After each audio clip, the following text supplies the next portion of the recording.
सकाळ पुस्तूर कार्यकर्ते नेत्याकडे नजर लावूनच आहे की रात्री पुस्तूर टिकते का नाही की कसा काळी गेली की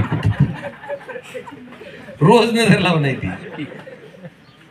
आता आम्ही सुद्धा उद्धव साहेबांवर होतो, ही सारखी रोज 2-4 फुटून चालली. आम्हाला येळभर निष्ठेच्या का पाहण्याची रात्री तर बुळूक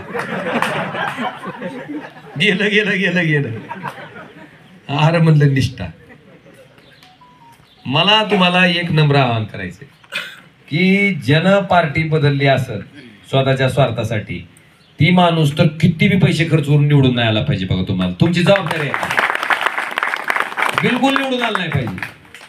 जर तुम्ही अशी माणसं निवडून दिली तर उद्या प्रत्येक माणूस काय करील, स्वतःचा स्वार्थ साधून स्वतःचं सगळं करून जर तुम्ही परत त्यांना निवडून देणार असाल तर लोक काय करतील, अजून उड्या मारतील. तुम्ही प्रोत्साहन शाबासकी दिल्यासारखे वा वा वा वा, कसं सुरतला गेला गुवाहाटीला काय डोंगर काय झाडी. त्यांना धडा शिकवणं गरजेचं आहे. आणि मला वाटतंय मी तुमचा खासदार म्हणून जी कामं करणं अपेक्षित आहे ती मी प्रामाणिकपणे 5 वर्ष केलेली आहे, प्रामाणिकपणे केली. त्यांना वाटत असेल की एखाद्याचा घरकुलाचा हप्ता अडकला माझ्या पूर्ण निघाला, त्यांना वाटतंय काय शुल्लक आहे चिल्लर आहे. पण बाबांनो, खोपट्याच्या घरातून त्याला राहायला छप्पर आलं तर ते आयुष्यभर विसरत. कधी कुणाला दवाखान्यात 40,000 रुपये बिल झालेलं असते, ती बिचार फोन करते, दादा बघा